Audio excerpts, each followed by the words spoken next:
It is kind of pricey, or I think because it's like vegan and whatnot. Fucking vegans Yeah. overpricing everything. Like, how come you're not vegan? Have you seen how much vegan food costs? Why aren't you vegan? Because I'm fucking poor. Also, I don't like soy. Yeah, I don't think they're soy in this. Oh yeah, okay, not that specifically, but fair enough. Soy. We are live. Okay, cool. Soy alive. does a body good. I love how, like, I don't know. The only thing about soy itself is that I've watched like Pippa's stream on it, and she said it was just like weird like milk. So I'm guessing it's just like, I don't know, higher than regular price Nesquik milk. If y'all ever try that, that's basically what I think it is. Lone, Yeah. I'm 30 years old. I have tried fucking Nesquik, okay? No, I mean, I'm talking to the dumb Zoomers in chat. I've had Nesquik, Yeah, like as a young kid, but still had it. yeah. Oh, dang. Whole A gang's- funny thing about those alternative health diets is apparently like Soylent is 90% canola oil. Yep. And it's also made from people. Don't Oh, fucking drink that shit. That shit will fuck your body. no shit. All that canola oil is not healthy. It's like, oh yes, let me just drink this glass of fine sunflower seed oil every morning. I'm sure there's gonna be no consequences. Like, I don't know if you guys know many streamers, but there's this guy called Doug, and he yeah. was doing a diet where he needed to get some specific protein or vitamin or something, and it was very prevalent in olive oil. So he started doing shots of olive oil, and he said, "Never drink oil; it is fucking stupid." So I can only imagine what drinking, like how different drinking canola oil is in terms of fucking your body up. Why would Yeah. just taking shots of olive oil? Was he Italian? He's not No. Italian enough for that shit. No offense, he could be of Italian descent if you watch his stuff. I feel deeply offended by this. Never mind. We sort of do that, but it's but the only ones who do that are actual oil testers. They need to test how pure is the oil. So yeah, they just do that, and sometimes they use some bread. You know, the more humane way. There's no humane way of tasting oil. You either got it or you don't. I'm just Yep. imagining fucking like just in the middle of Kuwait, just like, hey, here's a cup of like just oil from our drill. Is it good oil or not? Jesus Christ. And Do you think the meanwhile- soldiers who were burning the oil fields in Kuwait were doing shots? Yes. Rob- Nah, they were Probably. fucking wrapping it up in like they were fucking smoking that stuff. Yeah. They're getting high off of it. I don't know. Cancer, Let me but- ask my manager. He was a Marine during that time. Hello, boss. Were you doing shots of oil while you were burning the fields in Kuwait? Just immediately get fired. No, they can't fire me for that. I'm sure she's gonna laugh. Is pretty sure she's gonna laugh you off for saying this dumb shit. Yeah. Well, he's an anime nerd, so he likes me. So You are good, brother. You are very good at that. What's his favorite? oh fuck, he likes edgy anime. So I'm like, dude. Ah. It can be forgiven for the service of the country. But yeah, do not. But yeah, moral of the story: do not drink Oh shoot. overtreated crap. You know, And, I just realized that it's this. never a good idea. I just realized. Yeah. Whoops. Like y'all wanna get some lean. You wanna get some something light to drink in the morning. Just go with, I don't know, milk, or just water, or tea. At the Nah, beginning, I thought you said you guys want to get some lean. No Same. milk. No milk or tea, or coffee if you wanna be No, an motherfucker. adult. Ah, fucking being an adult sucks. I gotta pay taxes. Yeah, I know. Fucking sucks. Getting robbed by the government. Am I right? Actually, no. I always get Yeah. tax returns. I always get a tax return. How do you get a tax return? I have he- zero dependents and zero fucking ambitions. Like, What is your magical trick? I got a 65-year-old Jewish guy as my tax guy. I'm happy to know that my American taxes were going towards making sure there are transgender orchestras in Stormcloak-controlled Skyrim. You think this is many funny, such Imperial? Skyrim belongs to the trads. Many such cases. Many such cases. And again, the way it is. And again, I can't see how people can just see this and think, yeah, these guys are just laundering money. Like, blatantly. These guys are just laundering money for whoever the fuck are owning favors to. Because they don't want to. They don't want to see it.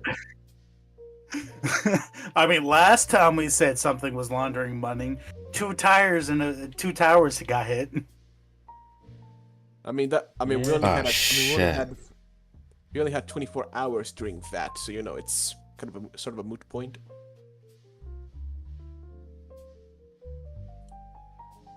I don't know, man. Shit's fucked. I seriously hope that the Mr. President actually gets to drain the swamp a bit. Which I assume right now people are quite elated in the Americas because this is happening. Yeah. It's 50-50. Some people like it, some people don't, because, that's just how people are. I think it's more 37. I think it's more 70-30. It's not a majority of the population that seems to be against this. I mean, Canadians are throwing a shit fit over it for some reason. wow, who knew? Maybe it's because the gravy train is coming to a stop. Yeah. Yeah. If We only need to this call up Nate. Yeah, if only this would happen in Italy. Jesus fuck, everybody here is so fucking corrupt. Like, you have no idea how I mean, everybody's your so ancestry is the Italian mafia. It makes sense. Shit! Probably they're corrupting some people in power as we speak. Yeah, probably. There's like, so you see here, you disappointed me and my family. You know what happens when we disappoint the family? Get your fucking kneecaps taken out. Oh no, you end up like Paolo Borsellino. Like, you remember that guy? Oh yeah. Yeah, if anybody... Vincent imitating an Italian gangster reminded me of that scene in The Godfather where the big guy, I forget his name, he has the cat in his lap and he's like petting and stuff. And that cat was just adorable. He absolutely played that role to the best his little furry heart could. Good. The disrespect. You came to me on the day of my daughter's wedding. You come in here, ask me a favor on my daughter's wedding, and take you out back and sleep with the fishes. But since I owe you one, it's fine. Don't do this shit again. Sorry. Oh, Vito. Right. Shit. Marlon Brando, Vito Corleone. Yep. Yeah, you're making me laugh. You can't with you. I've never seen The Godfather. It is shit upon his shelf, Lois. It is shit upon his shelf. And I still can't believe how this was apparently something that fucking Seth MacFarlane apparently got from his university professor. Even he didn't understand what the fuck that meant. Or his university professor said that about, what is it, Sound of Paradise, I think? That old musical film? God damn it. Wasn't it Sound of Silence? It's like the one about like the girl and the children in like the Austrian Alps. Oh, like, that's Sound of Music. That's Sound of Music. Sound of Music, that's what it was. Yeah, in the middle of the Nazi occupation in Austria, and at the very end, they have to leave. Yeah, that's where the song "So Long, Farewell, I'll See You All Good Night, Adieu, Adieu to You and You and You." Yeah, that's where that song comes from. You know, once you started speaking French, my brain just somehow tuned you out. Based. Avita Avita say, monsieur, parlez-vous français? Oui. I really like The Sound of Music. Yeah. That's a good little piece of old Hollywood. That GGD Bang Bang. Oh god, what else? There's a lot of good ones out there. Like those are the big ones that come to my mind. Like funny enough, recently, and I think like this was like a week, 2 weeks ago, I actually for the first time in a long while I've watched Lawrence of Arabia. My god, that film is insane. That still holds up. Minus the mild racism in the brown face here and there. Seeing Wait, what? Alec Guinness and a few other actors are in brown face. Yeah, That just makes the movie even that's old better. Hollywood, yeah. that's old Hollywood. But Another even though, detail. yeah. Wait, what? Another detail about Lawrence of Arabia is, in the movie, he's portrayed as being a bit fanatical and bloodlusted when it comes to fighting. The actual Lawrence of Arabia, when he had to kill somebody, it absolutely destroyed him, and he didn't like it. No, he didn't. No, there's a lot of stuff in his journal and details, but it's still a really good film. It's still one of the most influential films, noticeably.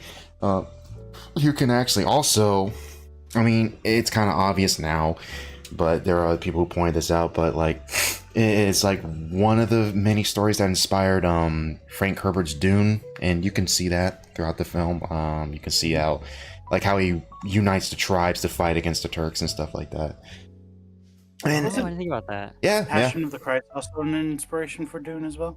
The story. Are you talking about like the story of Christ's resurrection and so on? Is that what you're talking about? Passion of the Christ. Oh right, yeah.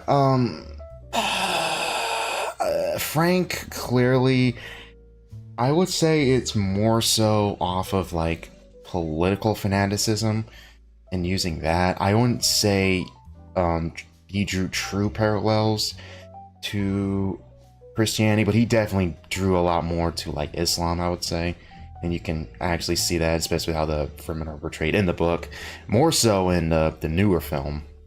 How Villeneuve actually made almost an effort to make them look a lot more Arabian in a sense, albeit a sci-fi-esque version of them. But you can see that in the film. But as for a straight up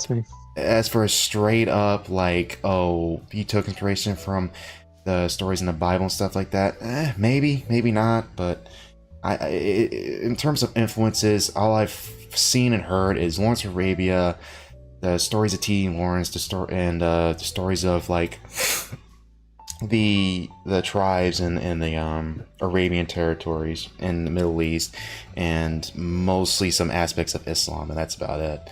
Yeah, Marshall, you can go ahead. I'm done with my 10. That reminded me, since we were talking about Dune, apparently there's like a show going on that's not going to touch on any of the religious aspects of Dune. What? And it's like produced by Amazon. It's HBO. HBO. Yeah. Are you talking about the one that came out? Dune Prophecy? It already came out? Dune Prophecy. Is that what you're talking about? Or are you talking about another show? I think it is. Yeah, that's the only one that came out. Yeah. There's a handful of things wrong with it. Now, I haven't watched it, and I honestly don't plan on to. A lot of people don't like it. One of the red flags that I heard that was one of the things I heard about the show before it came out, really, that was a red flag to me, was that it was based off of Brian Herbert's, one of his prequel books, Sisterhood of Dune, I think. And the thing with Brian's books is that they massively contradict Frank's, his father's, and they arguably do some damage to the world and lore. They arguably retcon a few things, so the fact that they're pulling stuff from that is a red flag to me. So I'm not entirely shocked that it isn't as great or as nearly as good. The set design is neat, the aesthetics are cool, but it's based in a time where not many people are really interested in.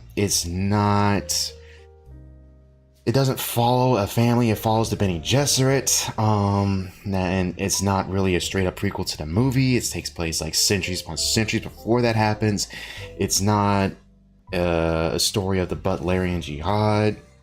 it's not a story of that. So yeah, they're kind of screwed before they start. I don't know why they adapted that book of all the books that they could have, or of all the stories they could have. Hey, Lone, as soon as you said the Sisterhood of Dune, my brain went to the Sisterhood of the Traveling Pants. Hold on. What was that background noise there? You may know soon. But yeah, I already saw the trailer for that when I was roaming around on YouTube, and yeah, no, it already had all the major red flags, and honestly, my immediate disinterest. Not gonna touch that. And while Lone was discussing the differences between Brian and Frank's versions of Dune, Gemini in YouTube chat said Mel Gibson traveled back in time and showed Frank Herbert Passion of the Christ. Thank you, Gemini. Very cool. Yeah. I wonder what happened. Yeah. Speaking of time travel, I have no idea how Mel's gonna do the return. Like he was like talking on Joe Rogan. He said, "Oh, it's an acid trip," and I was like, "We're gonna do a bunch of stuff." And I was like, "Do you really need to do Genesis? Like, do you really need to do Genesis just to tell that story? All you had to do is just tell the resurrection from Peter's perspective. It's been done before, but whatever. That's just me being a Christian nerd. Much that up. But Zem said something funny. Yeah, the show had the actor Ragnar. Yes, Ragnar from Vikings is in it, and even then, I'm not gonna watch it. Right? You can have all the good actors that you want, that I would love, and I'm probably not gonna watch it. Wait, so I do actually have one question about the Dune movies. Yeah. Because the new ones, we're trying to make them more, I guess, kind of Arab looking. Does that mean they technically had a reason to have what's her name's Zendaya in the film? Nah, not really. Like, the Arabian aesthetic was already established in the books and in official art and stuff like that whenever people draw the Fremen. Zendaya is a case of them race swapping because a handful of the Fremen in the books are fair skin, like blonde hair. They're a lot more mixed, rather, I would say. They're not like one race. Like, you can see that in a movie. Now, granted, that could be accidental, and to be honest, a bunch of people are in the desert with the sun's out all day. Their skin color is gonna get darker no matter what. Like no matter like what race you are. So I was okay with that. Yeah. It's also a thing of. I'm sorry. Go ahead. I'm sorry. It's also a thing of Hollywood just cannot physically imagine people of certain cultures or cultural styles being of a different race than what they currently are in the world, unless it's like a white culture. So the idea of white people who are in an Arabic culture is seen as just an impossibility in their eyes. So it has to be ambiguous browns. Right. Because Hollywood is full of a bunch of racists. Mm-hmm. Why does ambiguous brown sound like a weird YouTuber? Probably is. Ambiguous No, there's browns. amphibious frog. Or amphibious frog. But yeah, no, going back to this whole Sisterhood of the Dunes, my brain went immediately like Sisterhood of the Traveling Dunes. Is that a reference to something? I feel like Sisterhood of the Traveling Pants. Gemini in YouTube chat said, Mel, please do the Book of Enoch. I Yeah. think that would be amazing. Yeah, I read that. Yeah. Yeah, that would be neat. I just hope he doesn't go too apeshit with it, though. I want someone who actually respects Christianity to make like a biblical comedy movie. Or better yet, let's go Old Testament. Let's see a destruction of Sodom and Gomorrah. They are foretelling for future generations what's bound to happen. Yeah, that story's been told time and time again, and other adaptations, stuff like that. And apparently, people are not getting it yet, so we gotta do it again. Honestly, okay. Huh? Or nothing. Oh, okay. I mean, if we got the special effects to turn half the cast of the Avengers into dust, I'd like to see the special effects of turning a person into a pillar of salt. Hmm. I mean, have you not seen fucking Dragon Guard? No, No. Good game. Oh, right. Dragon Guard. Right. Yeah. The near thing. It took me a second to realize what you were talking about. Yeah, the prequel to Nier Automata and Nier Replicant. Yeah. Yeah, I know what it is. It's just I haven't played it at all because it was unknown to me.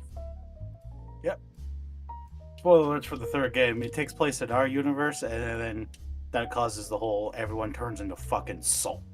Yeah, it Yeah, was. Yeah, it was like one of the endings. Yeah. That timeline. Canon, man. Yeah, that timeline's weird. Yeah. Dragon Guard 3, honestly, might be the better ones of the numbered games, to be honest. But And, yeah, we can and debate. since you know more, compared to Nier Automata, how good are they?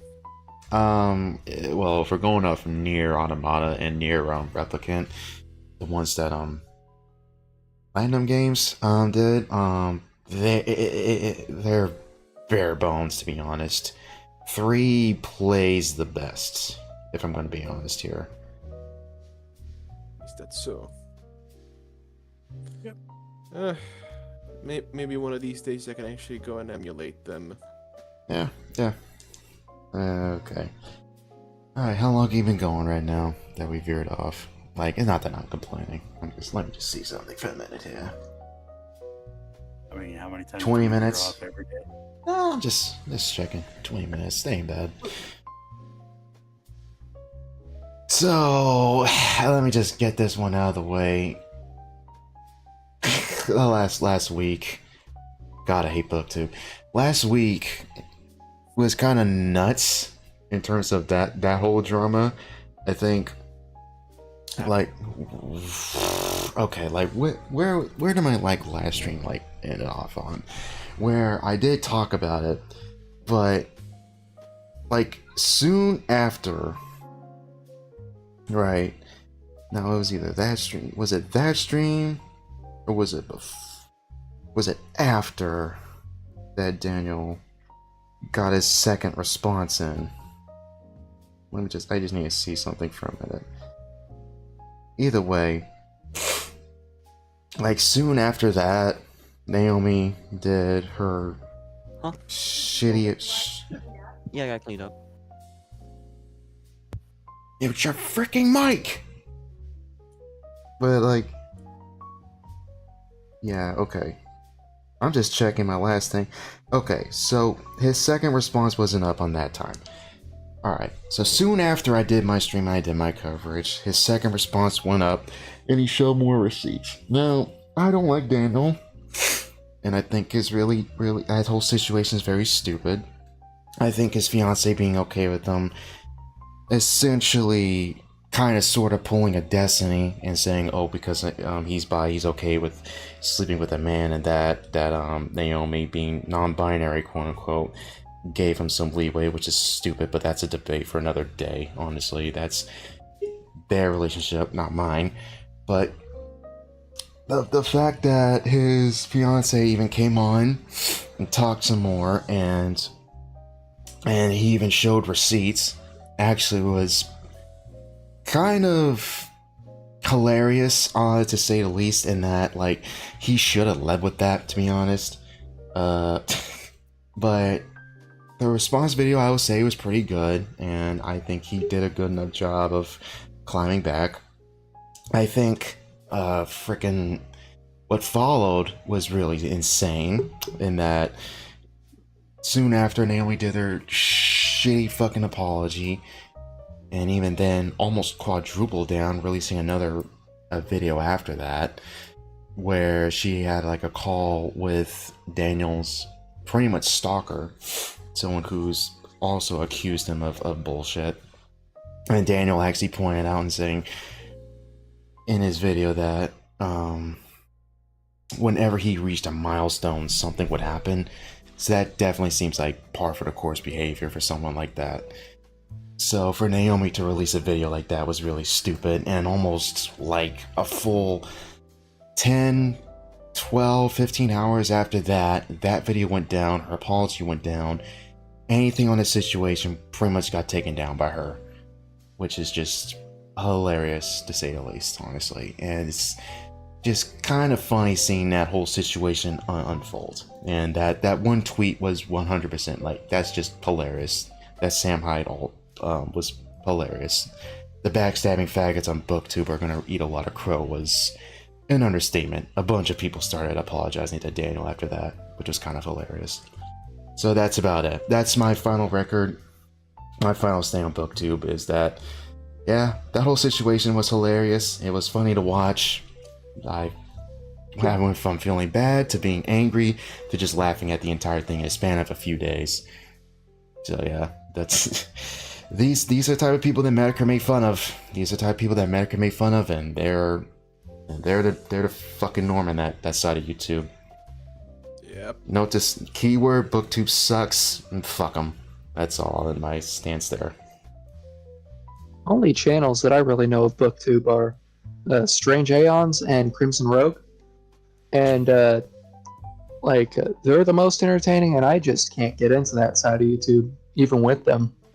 You don't need to, honestly. They're so insufferable. Like every single one, they're so entitled, narcissistic. It's infuriating to watch those people, and like you can just see in their titles and everything. Smug white bitch number 375 bitching about a semi-okay book, calling it the worst thing ever when there's worse shit out there. Now the ones complaining about Colleen Hoover, okay, that's fine because she's a terrible author. And honestly, the channels that only complain about Colleen Hoover, that's funny. Alright, but everyone else, like, shut the fuck up. Like, holy shit. But yeah, Crimson Rogue is fine. Mike's Book Reviews is another one that I actually like a lot. He's like the only one I, honest to God, pay attention to, and whose opinion I actually trust. I mean, because of him, I got my, what is that damn book's called? My Best Friend's Exorcism. I literally had to turn and looking on my shelf. Even though I've read the first 30 pages or so, and I'm a little annoyed at that book, because it is basically the 80s movie as a book, but even before it came out, before Stranger Things, but that's a rant for another day. He did get me into other stuff, so his opinion I do trust. But yeah, other than that, like, everyone else is just so insufferable. That sounds about par for the course for a group of people who base their entire personality on, look at me, I'm a reader.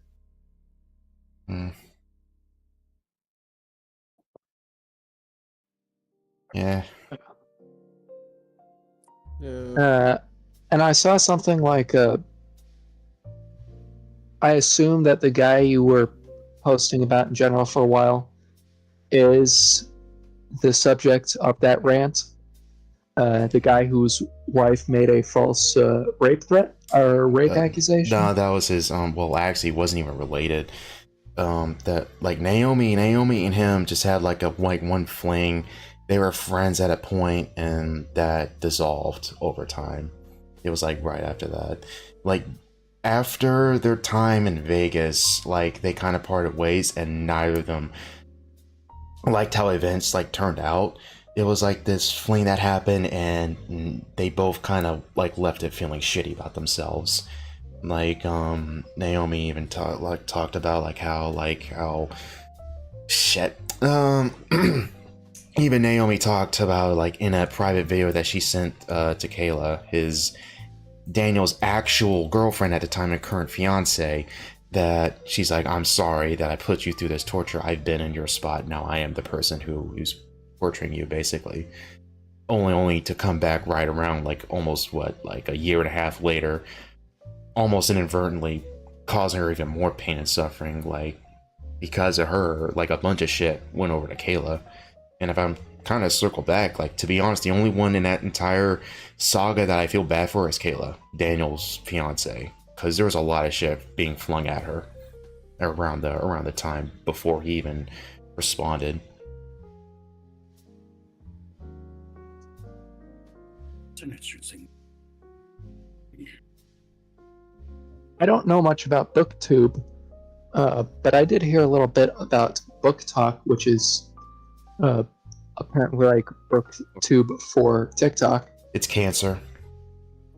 Yeah, from what I understand, there's like a good subsection of them that really enjoy like books that are kind of erotic snuff things, Yeah. and they'll try to convince you that it's not weird.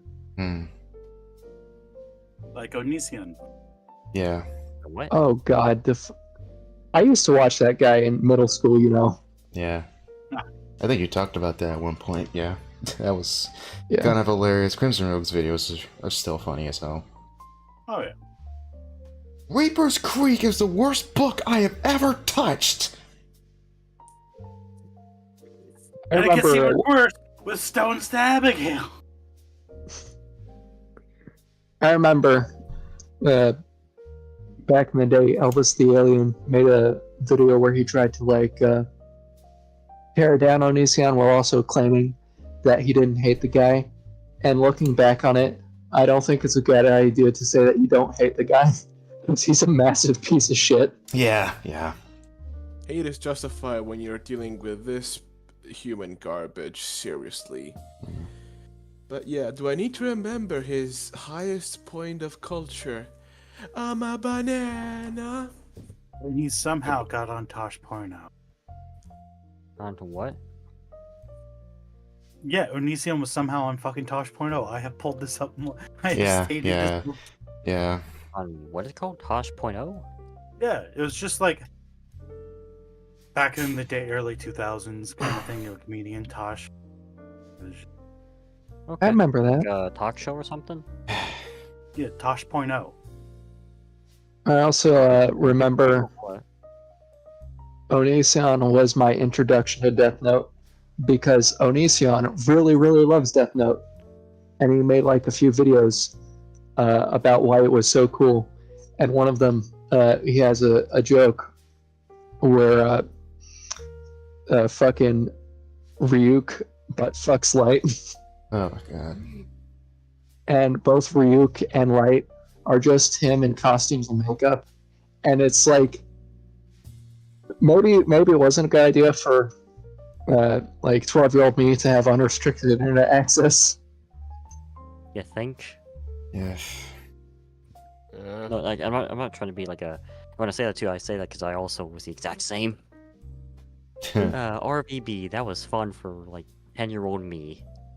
I remember school computers, the first platform on which I saw a man die. Oh Wait, yeah. on the school computer? Yeah, they when I entered like intermediate school, that's when they started handing out Chromebooks to everyone. Oh. And in the early days on Chromebooks, you could enter as a guest, which was not recognized as a student. It was not recognized as a minor. It was not really recognized as a teacher or anything. It was kind of just a separate individual with adult level access to the internet, unrestricted, on a school computer. And like the first year, everybody was looking up porn. They were going to Live Leak because that was a thing back then. Oh boy. I remember I went straight to Reddit 50/50 because I remember seeing a bunch of YouTube videos where it was like fucking Mini Lad and everyone. I also used to watch Mini Lad. They would go on and they would like play the Russian roulette. That is that website. And I'm like, wow, that's a nice cake. Oh my god, that man has no head. Reddit 50/50. That's where I found out one man, one jar. Fucking hell. That's where I saw a split penis coming. Fucking hell. Yeah. The school, after 1 year, figured out how to remove the guest feature. Christ. Yeah. Alright, segueing a little bit. Too bad Mitch isn't here, because I know he wanted to talk about, like, what was it, long legs? Funny enough, recently, finally, almost like a year later, after they've both come out, two movies that I actually kind of was looking forward to, I finally watched Long Legs and Cuckoo. I liked one more than the other. Has anyone else watched those two? What are they? Long Legs and Cuckoo. I heard the ending of Long Legs was meh, so I didn't watch it, and I haven't heard of Cuckoo until right now. Okay, let me pull up images. Okay, so... Dang, when getting to that point, to that final third, and I was aware already, and I kind of got the gist of it, alright? And spoilers for Long Legs. But I kind of wish there was a little bit more time at the final act. I feel like things kind of moved a bit quicker than they should have, or at the least it felt like some things were cut. Such as like when she got to the family's house. Now, I kind of get the idea. Now, major spoilers. That the dolls were basically like causing like the families to act as they are. Obviously, it was established that the doll makes the father essentially commit the murders. Is it like a horror movie about dolls? Well, actually, it's a horror. It's kind of like a horror like thriller set in the 90s. It follows a detective who's basically tasked to solve this series of murders. It's kind of like Red Dragon in a way, where Long Legs, played by Nick Cage, is this like old crazy guy who is suspected in killing these people, but he's not in the houses. He's not in the houses like as they happen. They pretty much piece together that it's the fathers or someone else doing them. So like almost the entire film, they're trying to piece things together and trying to figure out how these things are committed and who's exactly the one doing it. And throughout, you're getting like these weird, subtle hints and like semi-supernatural nods. There's a lot of good style to the film. I do like how it's edited. I do like how it's done. I do think the director took some inspiration from Seven and some other films of that time, and you can actually see that. The switch ups to the classic boxed in 4:3 aspect ratio from the film aspect ratio I thought was neat whenever flashbacks happened. And the pretty much major reveal that in fact the supernatural was indeed real, and that it, and spoilers, that the whole thing was basically the devil pretty much almost conducting everything, like through like Long Legs and through her mom, who is also attached to these crimes as well. And now my issue with the film itself is that like I said earlier, I wish there was more like more time to marinate near the end, because you're given like a semi, I wouldn't say rapid fire exposition dump, but you're told how these things work through her mom to her. But I'm like, okay, wait a second here. Like, can we get a little bit more than just that? I do feel like we're kind of missing a thing or two. Now, granted, I do think the film at that point was really good, and that final third and that ending is kind of where everyone is rather mixed on it. And I feel like it would benefit if it was slightly longer in a way, because I think there's a really good movie in here, and I just think that the ending kind of trembles a little bit. But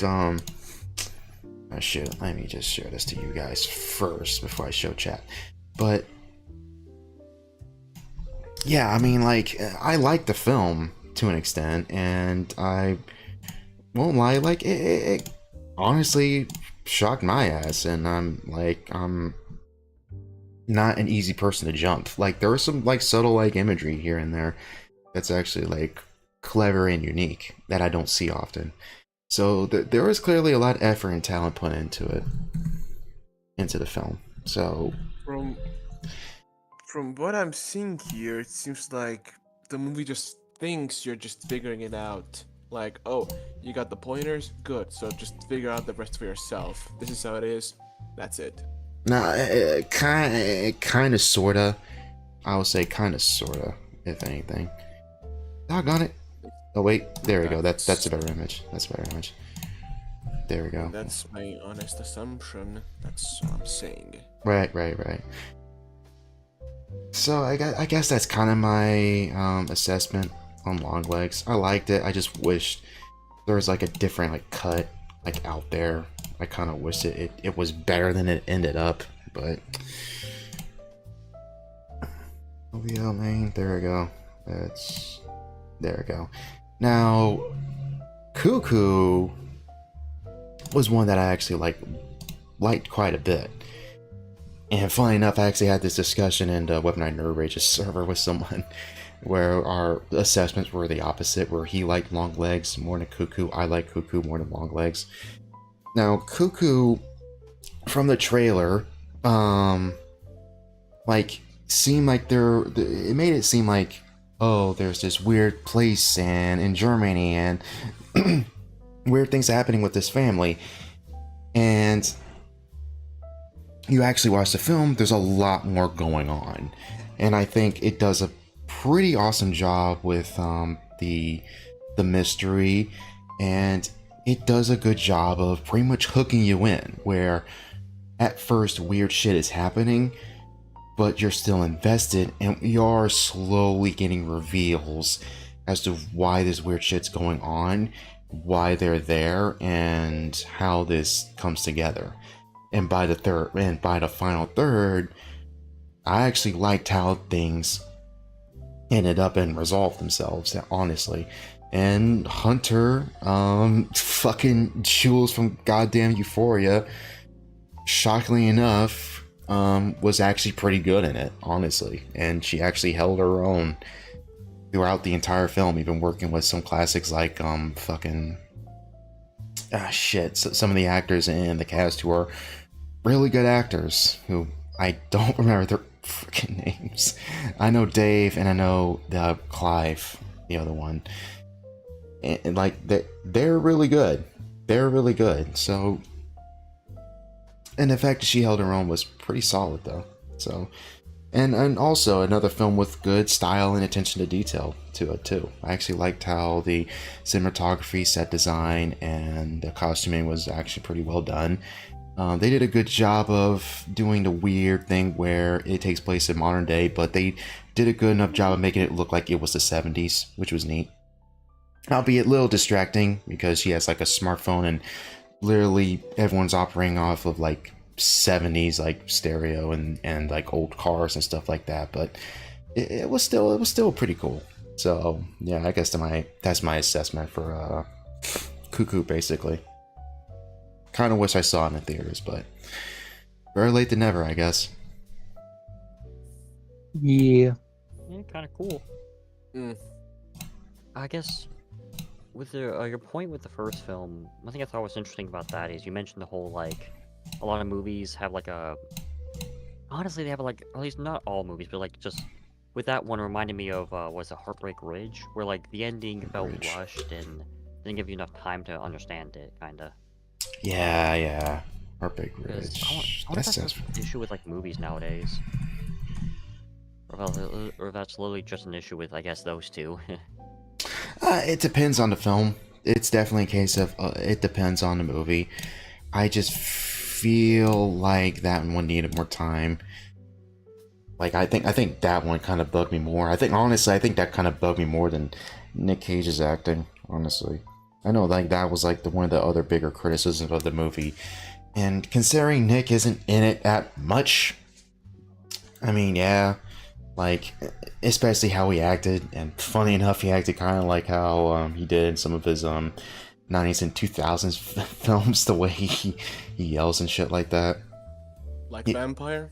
Yeah, like, there are legit moments where he was yelling exactly like Vampire's Kiss.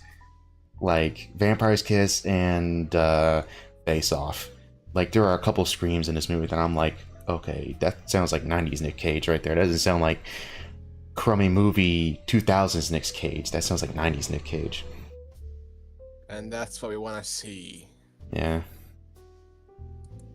Yeah, well. I was like, this is a horror movie, right?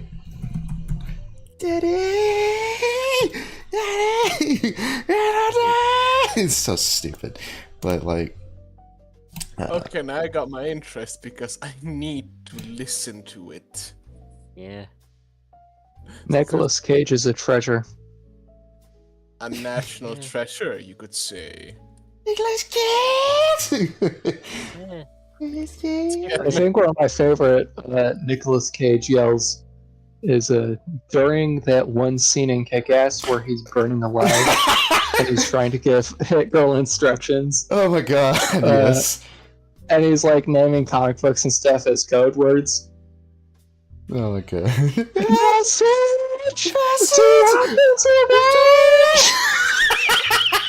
I'm like, the man's burning alive. Why is this funny? Oh god. We're so fucked up. You're gonna be just fine, baby girl. Oh man, Kick-Ass is tied with like the original Spider-Man trilogy by Sam Raimi as like my favorite superhero movies ever. Damn, really? That good, huh? That high up? Yeah. Yeah. Yeah, well, I saw it when I was a kid. I probably shouldn't have seen it when I was a Right. kid, but it's, it's a childhood classic. Right. Damn, that movie's so good, though. Fucking. Yeah, I got Marky. I got some great childhood classics. Yeah. What was it? That, Evolution, what else? Starter for a car. I also saw Final Destination, Oh, yeah. Underworld, Hello? Oh, yeah. Wait, what Final Ghost Destination? Ship. I didn't watch many horror movies because I already know what they were, and You I guys just are gonna put go. them away. Gotta go The only help thing I repair saw that my really starter. fucked me up when I was a kid was Mars Attack. That's the only thing that really fucked me up. Ooh, I thought of another one that I saw as a kid. When I was like fucking 8 years old, and I was at my grandma's house in West Virginia. I was just flipping through the channels, and I came across a movie that opened up in an insane asylum with three little deformed boys in a cell who make a break and let out all the insane asylum people, and they start wreaking havoc.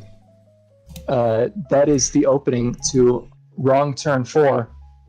And anyone who has seen Wrong Turn 4 knows that the opening ends with a man being literally pulled limb from limb.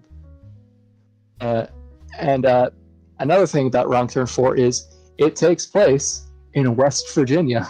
Yeah. Oh no. Yeah. That franchise is so fucking weird, honestly. You can imagine how terrified I was as an 8-year-old who thought that these murderous, torturous cannibals were in my backyard. No. You are not safe, child. Run. Those movies are just bonkers. I think the only notable thing about Wrong Turn is that one of the kills definitely was inspiration for a fatality from Mortal Kombat X. One person gets their like face like completely cut off, and you actually see like the inside. Like it's exactly like what was it, like Scorpion's fatality? One of his fatalities in Mortal Kombat 10. It was one of Scorpions. Yeah, where he throws Still, the fire at you and cuts your face. Yeah, and you see the tongue and stuff like that. It's exactly from like one of the Wrong Turn movies like that. That and Arrow Through Titty. That's another death I remember. Yeah. Wait, what? Another thing. One person's Apparently cupping there was his girlfriend's like breasts. They're about to have sex, and immediately an arrow like goes through her, and it goes through his hand. Those movies are stupid as fuck. They're stupid as fuck, but I like some of them. Another thing, there is a actress who was in the movie as herself, and she portrays herself as an egotistical bitch, and she like gets her lip bitten off and cut in half. I think it's in the second or third movie. Yeah, I think it's second film. Yeah, second movie. Because she's going on like some reality TV show, and she ends up dying on like, kind of like one of those old World War II like Nazi like wires. I think when like they put the wires on the trees and will cut your head off when you're driving, that kind of thing. No, she hits one of the cannibals. She goes to check on him. He bites her lips off, and then another cannibal comes out of the woods and splits her in half with an axe, like from head to groin. Yeah, I remember now. If I remember, also that movie also stars like one of those lead singers in a sellout punk band, as like he plays a sort of military guy who is the host of the show. I think so, yeah. Fuck, I Yeah, should know who like he the is weed dude, yeah. because I remember looking up his name afterwards. Wrong Turn 2. Green Day? Henry Rollins. Oh my god, why am I like this?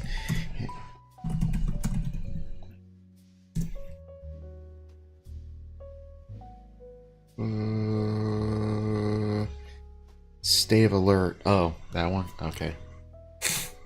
That's the Sounds band. like very... And Black Flag.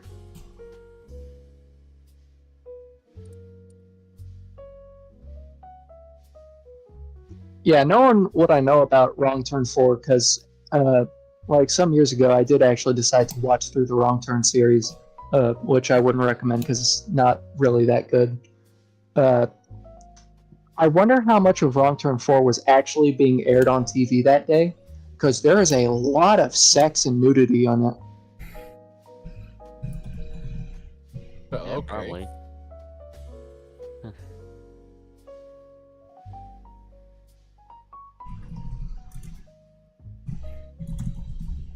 Anyways,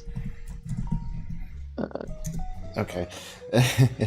I guess that's What? Well, am Is I on that- is- pause? No, I don't think you are. I just Alright. turned you up a bit. Sorry. That's fine. So that was a weird detour. Marshall, you want to talk about Telltale? oh yeah, yes I do. So, on my channel, I have recently been playing through Telltale Games The Walking Dead Season 1. For those of you in chat, please abandon the stream and immediately subscribe to my channel. Watch all my videos. I've been going through it, and every now and then through those videos, I occasionally rant about the state of things at Telltale and some misconceptions people have. One of the big things that's black mark on Telltale is the fact that none of their stories actually have choices that matter in a way that affects the narrative. It's always like one skeleton of a story that you can add small little choices onto. Hmm. And I do thank you for plugging me, Lone. I do agree with the sentiment that that's not good game design, but I also try to let people know that things like the Telltale series, those started out on 7th gen. And while 7th gen is like one of my favorite console eras, you have to acknowledge that there were technical limitations at the time. Let's say episode 1, if you were at the barn and you saved Sean Green, which would kind of put a plot hole in the comics universe because the games and the comics take place in the same universe and Sean Green died in the... It's the whole thing. Let's say you saved Sean Green at the farm and you were allowed to stay, and that led to a whole nother series of events which led you to go somewhere else. Come episode 2, there would have to be more assets made to account for your journey going somewhere else in the world. There would have to be like entirely different sets of voice lines and new characters, and that would become exponentially huge in terms of game file size for what was at the time an era where a game would be something like 11 gigabytes, maybe 20 gigabytes. 20 max, probably. Yeah. And if they were to do that for every single episode, not only would writing it be a massive pain in the ass that would absolutely clog up development time, it would also just increase file sizes to the point where no one would play the games anymore because their console couldn't run them. Like, you can probably justify the file sizes of GTA 5 back then because it was such a big game. But something like Telltale, a single-player, narrative-driven experience, you can't really. Like, if it was 30 gigabytes by episode 3, then no one would play it because they want space to have other games. When it comes to stuff like the 8th generation console, PS4, that kind of stuff, then I can see where you're coming from because they had more space to work with, so they should have been able to create more branching story paths instead of going with those god-awful fucking graphics that you see in stuff like Season 3 of The Walking Dead. Do you remember those? Yeah, I know what you mean, man. It actually kind of hurts. I actually got The Expanse is Telltale, and you can't imagine how I kind of coped a little bit. Like, I was like, okay, there's only 2 dialogue options. It's gonna expand, and I keep playing it, and I'm like, oh, this is even somehow more narrow, and somehow, like, it's trying to be like a third-person game when it really isn't. Telltale Games were not like this. And I'm like, oh, this is incredibly linear and not in the best way at all. And somehow the dialogue isn't that great, which sucks because I know that's the actress from the actual show. I know that's freaking... Oh my god, Telltale Expanse was a disappointment. Yeah, go ahead, Marshall. I'm sorry, that one hurts. You mentioning The Expanse reminds me of another point. A big thing that was plaguing Telltale at the time, that led to their eventual fall, is that they were just taking many projects that they really couldn't focus on. Like, the most notorious one is when they should have been working on The Wolf Among Us 2. Oh. They were instead working on fucking Minecraft. Yeah. I gotta experience that one if you want my help with that. Like, what was even the point of that? It was fun enough. At least had a cool mob, the Witherstorm. I mean, it was cool. I mean, like, Minecraft story mode was cool, albeit arguably kind of overstayed its welcome, to be honest. Yeah, oh, no doubt about it. That one did overstay its welcome. Yeah. I remember when they were shutting down, they announced that the last project they were going to be working on was like the sequel to Minecraft story mode. Wait, Chapter 2 was the last thing they worked on? Oof. Yeah, and then Skybound picked up Walking Dead Season 4. Another thing, back on the topic of the limited stories, I understand people's anger at the choices being limited, but I can justify it in the beginning because of, stuff like file sizes. When it got to, 8th generation, they had so much more room to work with, and they should have taken it. Yeah. They should have taken it. Mm-hmm. Instead of making shitty graphical changes. Another thing, I believe the reason why The Walking Dead Season 1 is so fondly remembered and people tend to overlook those flaws in it is that the way that any good Telltale Games got their reputation was because they just had a good story, and it kind of softened the blow of your choices not really mattering. But when you get to things like, Walking Dead Season 3, where it's like a new console and still has like a limited story. Another thing with Telltale Walking Dead Season 3, do you remember Conrad? Shit. Yeah, fuck me, I need a reminder, god damn it. Dude, I blurred out. This is so great. I blurred out so It's so much great shit. because you don't remember Conrad. That makes this point even better. Conrad is a character in the third season. He is a black man who is married to the leader of the settlement that Javi and Clem go to because of her defective bullets. And his wife dies, and he blames it on Clementine. And there's a scene where he takes her hostage, and you have the choice to either capitulate with his demands at the time, or to shoot him. And if you choose not to shoot him, he can live to the very end. And this was Telltale's token little thing to show, look, your choices matter, even though him living or dying changes literally nothing. Like, it doesn't change your interactions with Trip. He doesn't like really help out in any ways that affect how the settlement at the end of the game is saved. He's just there so that they could say, look, your choices matter now. And it's for the one season that was really insulting with how little your choices mattered. Because you remember, Lone, I assume that you have played through the Telltale Games The Walking Dead Season 3, right? To an extent, like, I blurred most of that season out. Like, sure, it was fun to play as Clem again, but, like, on paper, considering, like, nowhere near as good as 2, obviously nowhere near as good as 1.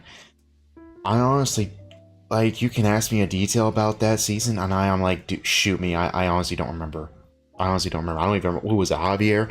I don't even know anything notable about that character, to be honest, and it's just so dumb. I think one of the big things I remember is that, was it Kenny dies in a car accident while driving? Yeah. If you picked Kenny in season 2. Wait, so let me get straight. Kenny survived the apocalypse, or like survived, I guess, after he dropped them off at the container fort place. But then he dies in a car crash? If you choose to go with Kenny and not go into Wellington, Clem's flashback in season 3 is Kenny teaching her how to drive. He doesn't have his seatbelt on. He goes through the windshield, becomes paralyzed from the waist down, and he tries to fight off like 3 walkers that were surrounding your location and gets eaten alive. Yeah. That's if none of them went to Wellington, though, right? Yeah. So are the other paths different, or is the backstory the same no matter what? If you go with Jane, you guys are in Carver's old settlement. She hangs herself after finding out she's pregnant with Luke's child. If you chose to go alone, it's you and AJ alone.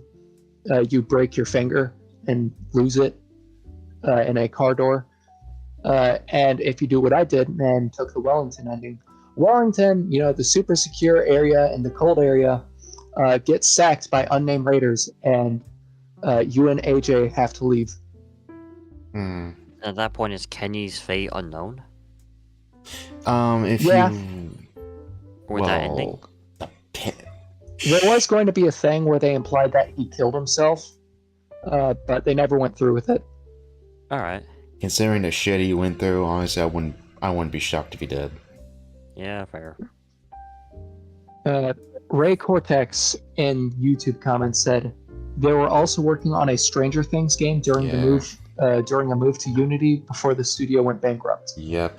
I'm not gonna lie, out of all the universes, I'll always say Stranger Things is not the worst idea to have for a Telltale's game. Yeah. Yeah. I just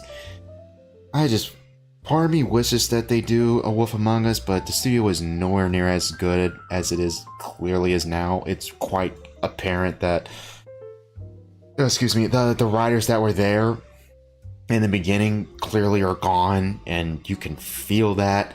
I definitely felt that with a little bit of Telltale's Walking Dead Season 3. I absolutely felt that with the Expanse of Telltale game. Didn't even finish the damn thing. So, yeah, so it is a damn shame, though. And we didn't even talk about Wolf Among Us, though, but, like, that's a really good good, like one of the better ones. Honestly, I think I would even say a hot take and say it's as good as Walking Dead, like season 1, to be honest. Because just A big thing, how well written it actually is overall. a big thing that started plaguing Telltale is they were having like massive development hell in terms of story cuts. Like the two biggest examples I can think of are Walking Dead seasons 2 and 3. Like you can feel just how much was cut out with how big the cast of Luke's group was, and how all of them just died with like nothing. Mm. Like, who remembers Alvin? Good question. I don't. Alvin is the father of AJ, and his whole thing is he thinks that his child is going to be a girl, and then he dies after Carver tortures him. And then the mother, Rebecca, she actually gets a bit of characterization where she has a back and forth with Clem over her knowing the secret of Rebecca not knowing who the baby father is because she was sleeping with Carver. She starts warming up to Clem a little, and then in like sorry about that, I dropped something. And then in like episode 4, she dies of presumably like blood loss after giving birth. Then there's of course Luke, who does nothing except be pretty. He's a damn good looking guy. When it comes to stuff like season 3, it had a lot of cuts. Eleanor, the Asian doctor who was Tripp's love interest, the reason that she sold out Javier's plan to the Richmond group and Joan originally was going to be because she was supposed to be Joan's daughter. And they cut it and had the reason be that she was mad at Javi. Man, there's a guy on YouTube called Fuzzy Slippers. He plays through a lot of like 7th gen games and stuff like that and talks about the development behind them. He did Sleeping Dogs and stuff like that. And he goes into so much good detail on the development hell that was plaguing Telltale Games. Damn. Yeah. And oh yeah, go ahead. you can feel like not only in The Walking Dead but other series how the story cuts and stuff were just absolutely damaging everything. Like I see the little image you have up on the live stream includes Batman. Yeah. I played both of the Batman games. I really liked the first one. I thought it was a pretty, solid story. And then when I played the second one, I was just so fucking disappointed. Like, you can feel that they cut things, and that there was this emphasis on doing things that would, not make you happy, but get things done. And they just wouldn't get things done. A notorious decision, in my opinion, is one where Commissioner Gordon is having a falling out with Batman, and he's sending people out to get Selina, and if Batman interferes, he will consider it an ending of their relationship. And no matter what you choose for that, if you're not like being a hardline lackey for Waller, it will always end with like Commissioner Gordon losing his job and Catwoman becoming essentially a slave to Waller's organization. It's just a complete nothing choice. Mm-hmm.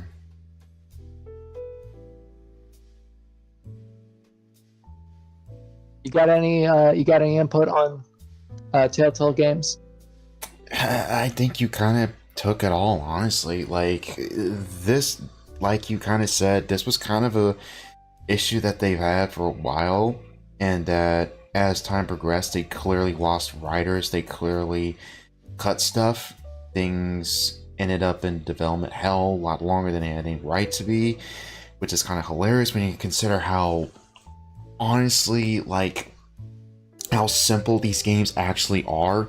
These are not very complex games. This isn't like, well, a certain other game, Fallout New Vegas, where it's pretty much lightning in a bottle, but like when you really break down what Obsidian actually had, they actually had a lot going on with that game.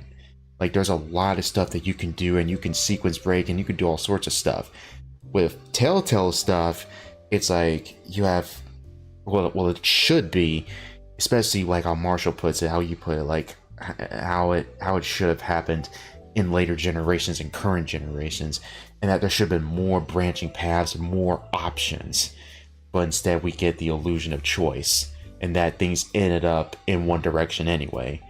When arguably, even in the better games, sure, there was the illusion of choice decision, but there were still some choices that did affect the episodes going forward, which actually was the fun part, and forcing you, it actually like made people want to go back and say, okay, let's pick this option, let's see how different it happens this time. Like Wolf Among Us, I remember playing that game for the first time and going, wow, there's a lot of cool shit in this game, even though the ending I wish was a little bit better. Like I remember giving the glamour to Toad, and like I was like, okay, cool, he can glamour his family now, he has no issues then. And by the ending anyway, he ends up going to the farm, which I was like, okay, that's bullshit. Like, not only does my choice get undone, but Snow is a bit of a bitch for doing that.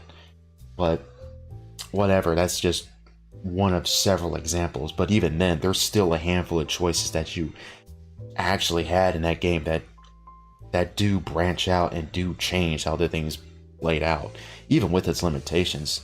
But you just go on, you go forward to each new game, each new installment, each new season of something, and you can just see how whittled down everything got. And it's sad to see that almost happen in real time. And it's just a real shame, honestly.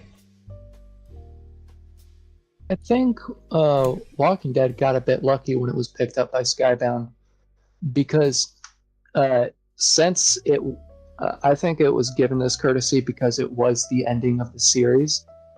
But like the last episode of the last season, you actually do get some choices that can lead to certain characters dying.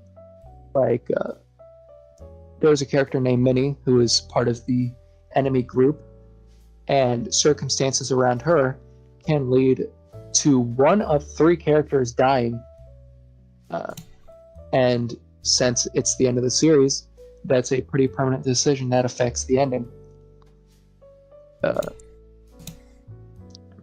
you know, I might just be giving it a bit of courtesy for that. Ray Cortex in YouTube chat says, I think the way how Telltale is can be compared to Double Fine. When they were all at LucasArts, they didn't have to worry about money, but once they did, everything came up to them. Yeah. Yep. Yeah. Fucking Disney. I mean, I'd say look on the bright side. Psychonauts 2 sold like hotcakes. I mean, yeah, it did, yeah. There's a good chance they might do something. I mean, a chance, but didn't the people over at Psychonauts, the company that did Psychonauts 2, weren't they the same ones that did 1? I'm pretty dead certain it's the same people. I think so. It looked like it. I mean, it honestly just looks like the first game just updated, which is basically how a long-term sequel honestly should be. And I can't see that with Telltale. Like, honestly, it's more than apparent that a lot of people there from the beginning are gone. They're not there. It's 100% like an Obsidian or a BioWare scenario where all the good people are no longer there, and you can just see it. Yeah. Nobody's home. Man. If I remember correctly, Walking Dead wasn't their first venture into your choices matter type games. Wasn't their first one like Jurassic Park themed? Well, it was actually it was Sam and Max. They actually had a lot of games before that, Marshall. Yeah. I know they had a lot of games before that. They originally started out as a Point and quick click. adventure game, right? Yep, point and click. Yeah, point and click. Mhm. But their first venture into choose your own adventure was it was a Jurassic Park themed one, right? I think it was Jurassic Park and Back to the Future, I think. It was one or the other. I think Back to the Future was first, and then Jurassic Park.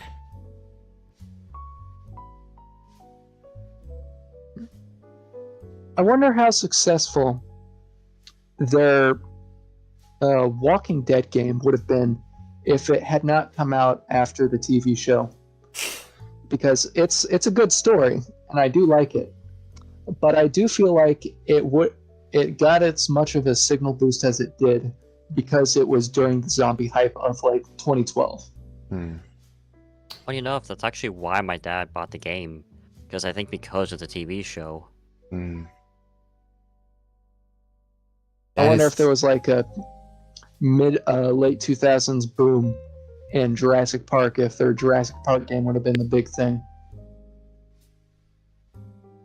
I mean, to be fair, I haven't heard the best things about their Jurassic Park game. I've heard mixed things on that, to be honest.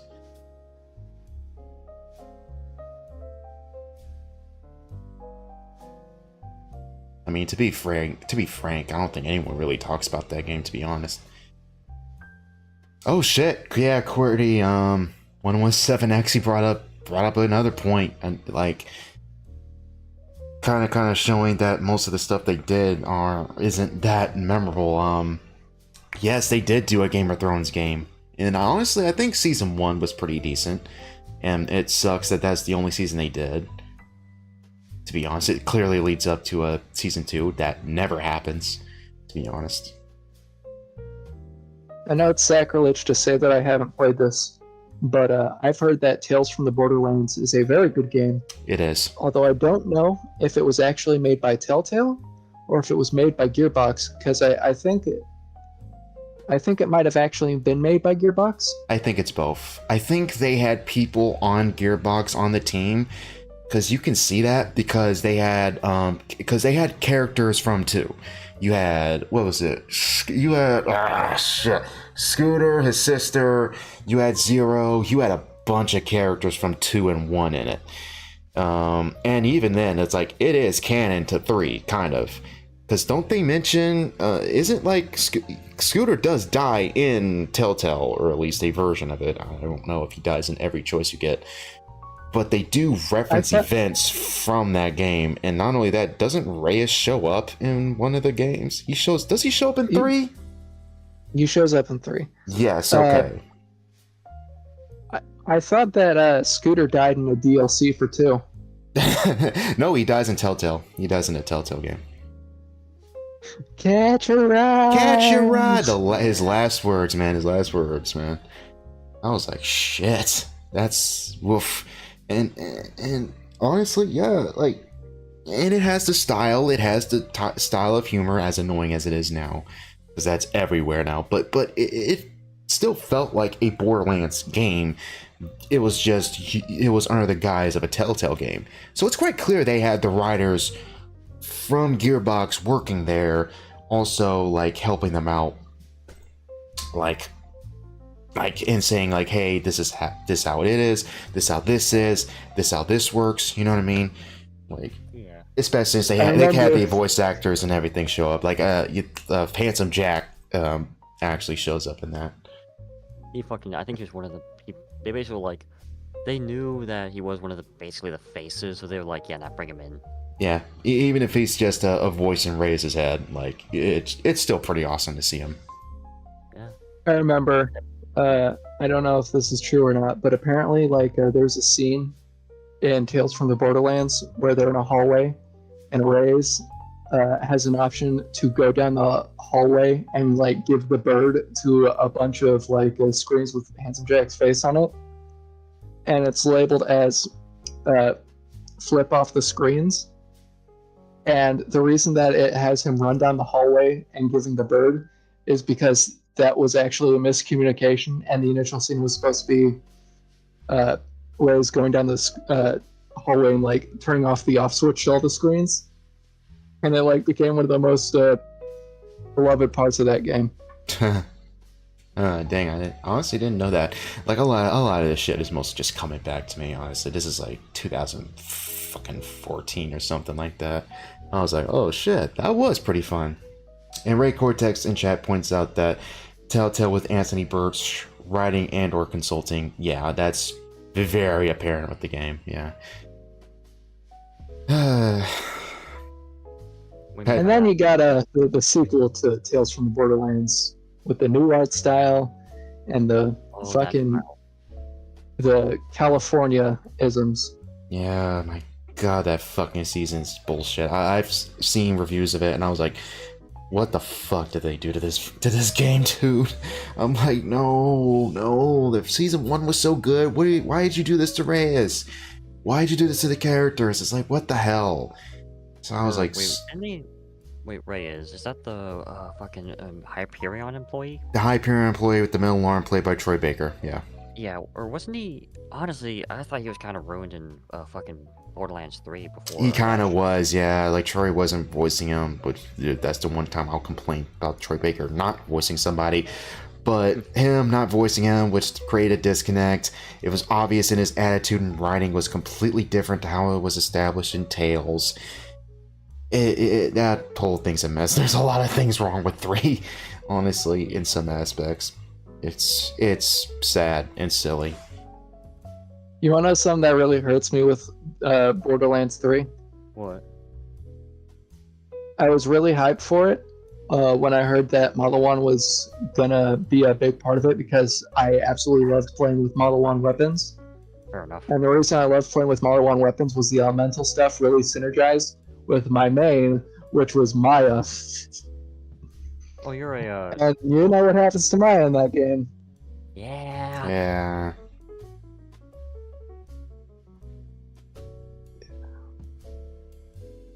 I think I've spoken my piece about Telltale.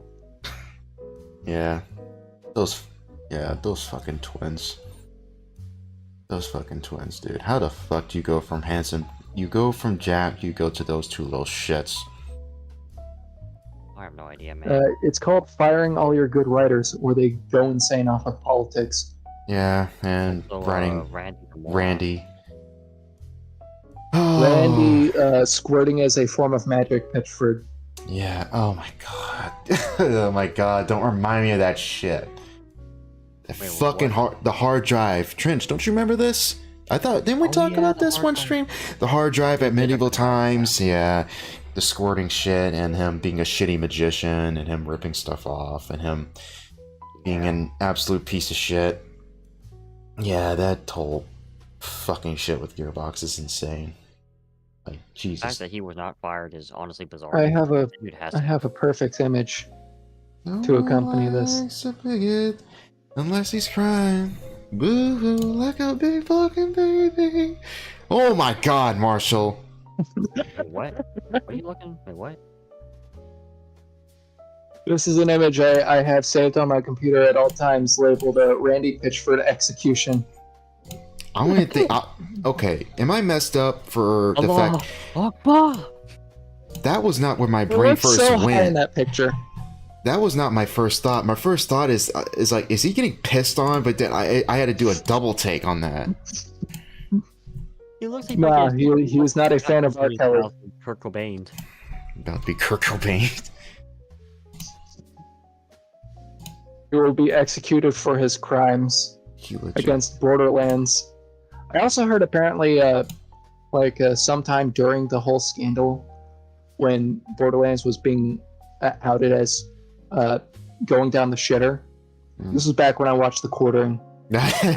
Allegedly, one of the things that Pitchford said in his multiple Spergouts was that it's okay to do unethical experiments on dogs. Because I also believe this was around the time of the pandemic when Fauci was getting exposed for feeding beagles to sandflies or some shit. Oh yeah, that shit. Jesus Christ. That shit, yeah. The rabbit holes that Telltale leads you down. Guess so, yeah. Yeah. Vanny does look like I'm sorry. That's where my mind is at. I don't know if that's me being a scummy degenerate or I don't know. His hair is literally the fucking edit of Brendan Fraser's "fuck my shit up" meme. God damn it. Now I can't unsee that. I can actually see. What the hell? For an actual split I was like, Marshall, are you actually showing me a picture of him getting pissed on? I swear to God. I was like, what the fuck, Marshall? Wait, you okay with me showing a fictional baby and also a giant spider thingamajig, but oh, you draw the line at him getting pissed on. Alright, I see how Oh, it is. shut the fuck. For those who don't know, there's a context to this. I'll just say that. There's context, but This just in: new episode of The Walking Dead. Randy Pitchford gets feed to walkers. oh my God. That would be fucking awesome. Alright. Okay, I guess that's where we're ending on Telltale. I guess. Okay, so I will never live down this freaking comic in my life. I swear to God, this it will always come down to this. All right, Trent, you want to talk about Saga right now? Sure. Okay. I guess what exactly about the first volume? What do you want to talk about? Like honestly, like what are your thoughts on it? Like what's your thoughts on like how do you feel like overall? Like but just say your piece. Oh, I think it's honestly pretty cool. I guess the part that I find the most interesting is just how unique it is. Like, I think an issue we have with like fantasy and sci-fi stuff, especially nowadays, is it all feels kind of the same. To me, this kind of reminds me a bit of like how Star Wars is like very different from stuff like, I don't know, Mass Effect, Halo. It has like its own species, its own kind of rules, its own logic, its own like even groups and these interesting ideas like the Robot Kingdom, that kind of stuff. But I also say it does feel a bit like this dude. It feels a bit like this dude was like taking acid while writing the story. That's like, clearly okay, the idea. Yeah. Okay, so the mercenary that the whale is kind of rivals with, yeah, it's a giant ass spider, and she has like a sawed-off 870 and a revolver. It's like, yeah, it kind of feels like that, but it's really good though, and I will agree. Yeah. Like, and I had to rebrowse a little bit of the first 6 issues because I know each volume is 6 issues, and I know volume 1 is the first 6. That's one thing I agree with you on, and I talked about that in my videos. Is that why Saga was so cool was how unique it was, like you said, and how different, but how much heart and care is put into it. It's bonkers, it's crazy, it's fun, but it's also simultaneously very mature with how it handles its themes and topics. Like the theme of war throughout, like Brian does a great job of illustrating just how much this conflict has fucked up the galaxy to an extent that you get the scale of it. And as you go on, you see some victims of the conflict. You see that some kids have lost limbs, some people have lost their lives in the crossfire. You see some people will join sides just out of sheer spite. And the fighting's clearly been going on for centuries, rather. And you get the sense that it's very destructive, and that, like, I even brought this another point. I'm shocked that you didn't bring up Isabel. Isabel is pretty much like a living embodiment to the war's destruction. Like her entire species, her entire race is dead because of it. Out of curiosity, are they implied to be human, or are they just straight up, or like a species? They're like a species, yeah. A lot of the species in Saga are like humanoid-ish, but there's an aspect to them that are different. I think there's only a handful of human-like characters. I think the Will, his family, there's like a, and I mean it's just like a few handful on top of my head, and almost everyone is like a weird animal variant or someone from Landfall or Reef, basically. Winged people or horned people, which even they're all creative and different. Like you see like different horns from different like animal types and stuff like that, though. Like Marco is obviously like a goat, and Hazel's like similar to him. While you have other characters who have stag helmets or like other helmets, horns, and stuff like that. Neat little details here and there. I've said my piece with damn, what's her name? Petrichor. I said my piece with Petrichor, but one cool detail with her is that one horn is different than the other, because she's trans. So any detail, even though Is that a later volume? that is much later. That's Okay. during the prisons. That's shit. I'm going off the top of my head, but that's like, I don't know, pretty far in. I think like issue 30, issue 20-ish. I don't know, because I know that's when Hazel is at least a toddler, older than a toddler at least. So I know that's pretty semi far in, because that's the prison arc. Because that's when Hazel and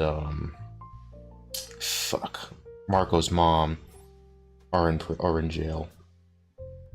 Oh, okay. Yeah, that's pretty far in. I hope my video didn't spoil like too much for you though, but you don't really mind too many spoilers. I'm not going to spoil every detail, but like, Yeah, one of those. Yeah. so you don't really mind too many spoilers, or are you somewhat aware of what goes on? Because I've talked about. Yeah, go ahead. I remember some of what you said.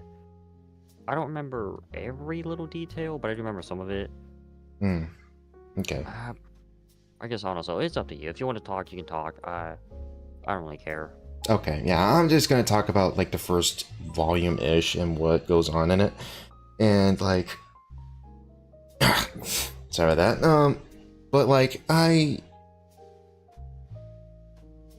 I've said time and again, like the beginnings of Saga is legitimately like really good and really well written, and it is incredibly fun. And had Saga continued its streak, had Brian continued his streak, I guess, at a point it could have been remembered something of like up there with like Hellblazer and Sandman and stuff like that, though. But like as it goes on, it kind of falls off a cliff a little bit.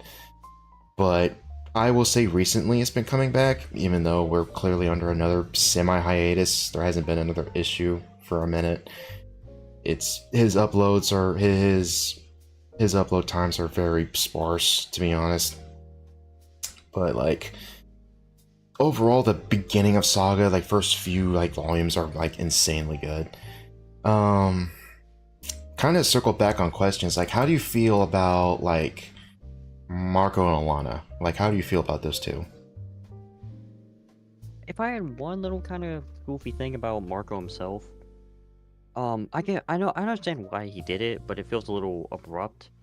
Is I guess the first couple chapters he's very openly a pacifist, or at least trying to avoid combat. Like the first chapter already opens up with him like going, "I don't want to use this anymore," like because he literally cuts the umbilical cord with his teeth. Yeah.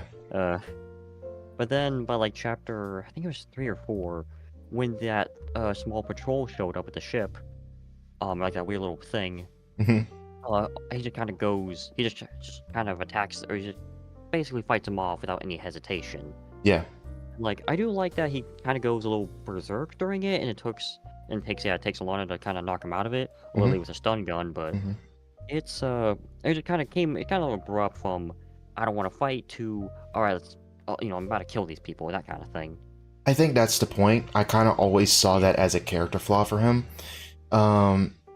It kind of is semi-addressed that Marco has gone back on his words multiple times on his pacifism, where he likes the idea of not killing, and he clearly has a bit of a temper. He has a bit of a temperament, which is one thing he was actually scared of.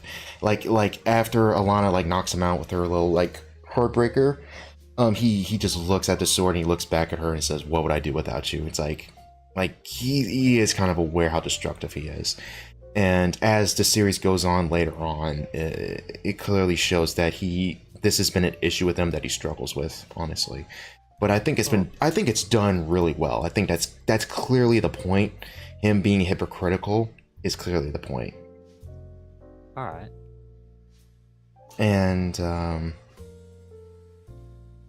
do you feel about? I know you didn't talk about Alana, but how do you feel about her? Or do you have anything to say? I like her.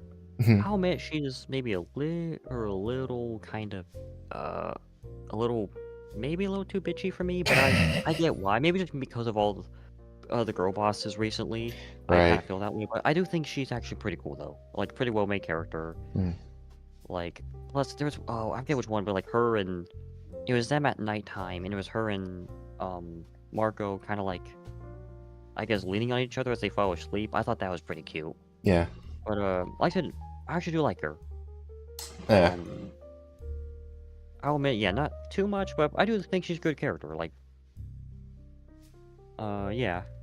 Yeah. Alana being annoying doesn't come out till to more recent issues. To more recent issues. But again, I can actually agree with you in that she does seem a bit bitchy, but she's definitely one of the better, more well-written girl boss-esque characters, to be honest. She clearly has a lot more with her character, and she has a history with her family as well, and why she joined the army and stuff like that. Yeah. And the backstory of how she and Marco knew each other is also a neat little story as well.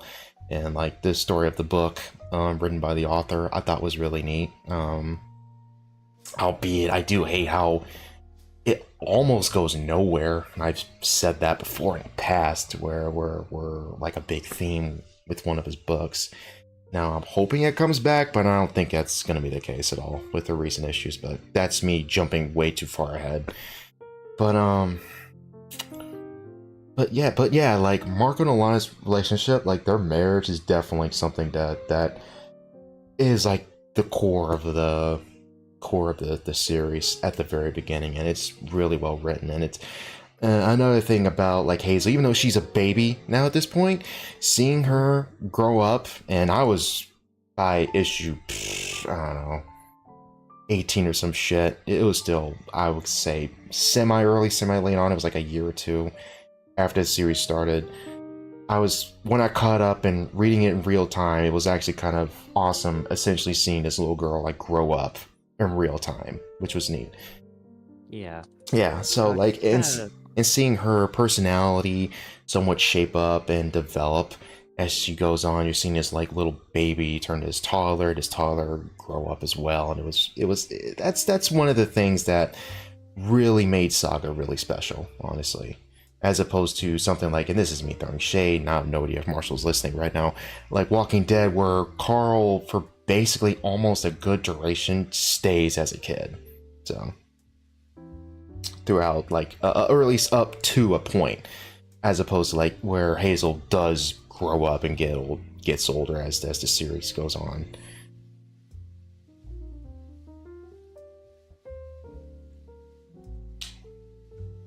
All right. Yeah. Yeah. Or yeah. All right. You have anything? I'm just gonna keep interrogating you because I just really like talking about this. How do you feel about Isabel? I kind of like her. I do like her kind of laid back.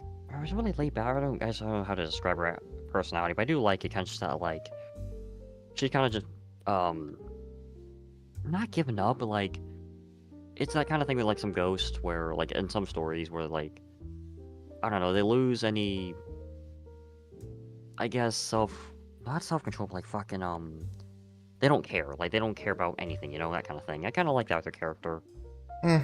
There's aspects of it, but she clearly has a heart though, and I do like how her and Hazel's relationship is also something that I really like as well. And they're literally bonded. Yeah, literally bonded, and it's actually neat seeing her interactions with other characters and stuff like that though. And yeah, I actually do have a question.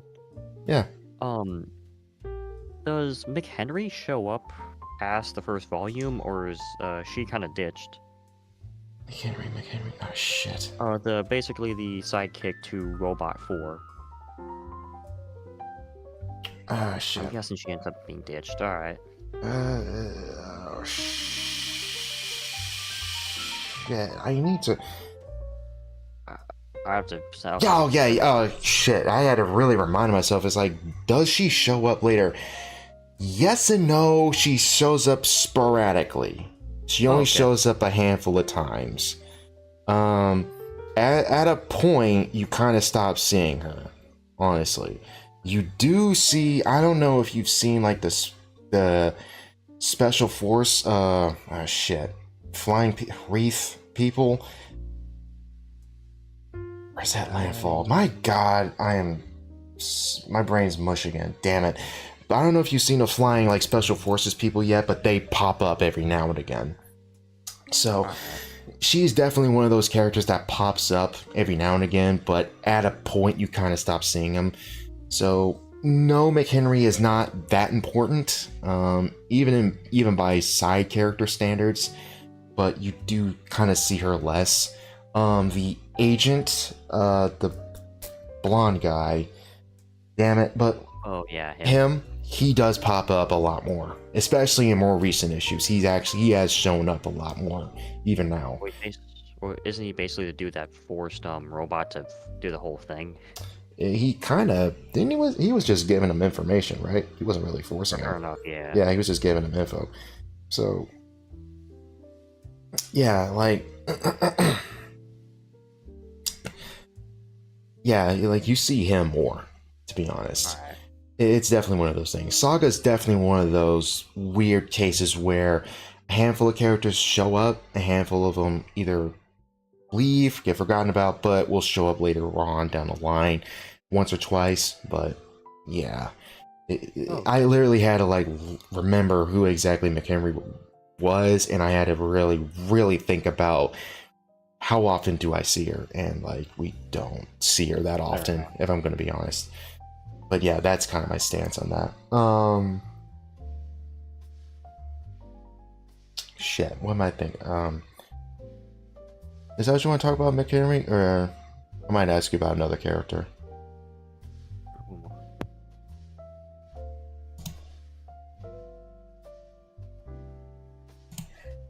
All right, see you, Marshall. Hey, all right, so I guess I'll ask a few more. I don't know if I'm going to be talking about Chainsaw Man. I don't think I'm going to talk about it at this point. Kind of sucks. Ossus in the thumbnail. But like, how do you feel about like The Will and Lion Cat? How do you feel about those two? Oh, I actually really like them. I know you say in your video The Will is a bit of a piece of garbage, but I don't know. So far, he seems just kind of like a dude. Yeah, what I kind of meant by that, and I know you're going off memory, but like, The Will clearly is clearly meant to be a more of a tragic character. At least that's how it looked like at the beginning. And that at the start, he is like a really cool, neat character. But even though at the beginning, Hazel pretty much tells us, the audience, that he is like one of the most terrifying and one of the worst people that she's ever met in her life. Now, at that point in time, we learn about him. He's saving The girl. Sophie. Yeah. Sophie. That's the name he gives her. Kind of sort of hints that's the Stalk's real name. He's saving Sophie, basically. And a lot of the events in like Volume 1 and Volume 2 is basically him trying to rescue her from Sextillion. So, a bit of a contradiction to what we're told and shown. Only later on down the line we see him degrade as a person, and him slowly being withered away and being worse and worse, both mentally and both ethically. Both mentally and ethically, him just deteriorate and becoming just an evil human being. Like, that's what I thought it was going to be, and then it just later on like at a point, like he just reverts back to his old self, basically. Meanwhile, still hallucinating and all that shit, but I'm not gonna get into that. But like at the beginning, yes, he's clearly like a semi good guy, semi anti hero type character. He has a heart and he has a conscience. And at the start, it's actually cool, like seeing him do these things and stuff like that, and seeing him like help people out. But it's more of a shame to see where his writing leads up, or at least goes from there. So yeah. And what are your thoughts on Lion Cat? Does Lion Cat become more of a main, I guess, bigger character? Because right now it just seems kind of basic. Well, I mean, I just asked because to a lot of people, Lion Cat is one of the mascots of Saga. It's either Isabelle, Hazel, or Lion Cat. It's like one of those three. And I was just asking, like, what's your thoughts on him? Because he is very useful. He is very useful. Yeah. I like him so far. Yeah. Okay. He's kind of the, I guess, the buddy to the Will. Yeah. Yeah, like I said, I guess with that, I guess that part specifically though, I do really like that part. Mm. I don't know, just because it kind of does add a bit more, I guess. Kind of hate using this term, but like realism to the world, where What because did I there's miss? literally a planet dedicated to fornication Yeah. and all that type of stuff. Hey, what did I miss? A lot. Yeah, I just had to go and take a shower and all that sort of stuff. Mm. Yeah, We were just I talking also see- about the comics Lone Like Saga. I can see that, and also that picture of Randy Pitchford. Yeah. Marshall posted that not that long ago. Yeah. Yeah, greasy bastard. So yeah, I guess you guys want to keep talking about it while I go to bed? Yeah, sure.